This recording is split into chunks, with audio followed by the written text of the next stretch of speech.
उस रात आरव को नींद नहीं आई। उसने बार बार माया के शब्दों को दोहराया, अगर ये सब किसी प्रचार के लिए था तो मुझे बहुत दुख होगा। जिस चीज को वो अपने दिल से सबसे सच्चा मान रहा था वो अब शक के घेरे में आ चुकी थी, और सबसे ज्यादा तकलीफ उसे इस बात की थी कि माया भी अब उस शक की दुनिया में खड़ी थी जहां भरोसे से ज्यादा सवालों का बोझ था। सुबह होते ही उसने अपने ट्रस्ट के वकील को फोन किया।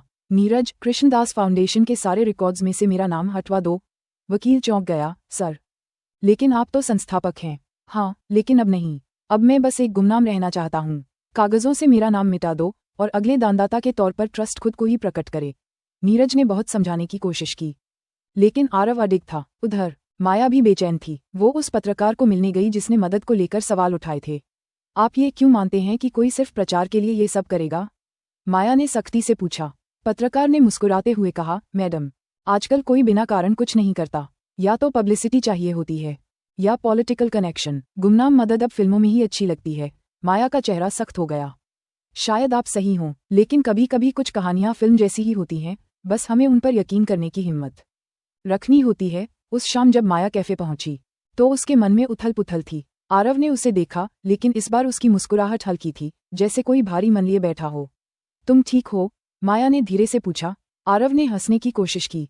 मैं ठीक हूँ, बस सोच रहा हूँ कि क्या कोई बिना किसी पहचान के भी कुछ बड़ा कर सकता है।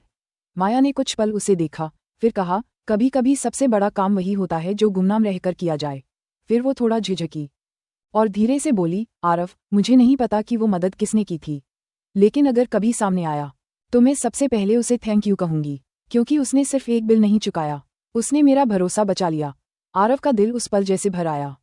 उसे लगा जैसे माया ने अनजाने में ही उसे पहचान लिया हो, नहीं उसके नाम से बल्कि उसके इरादे से।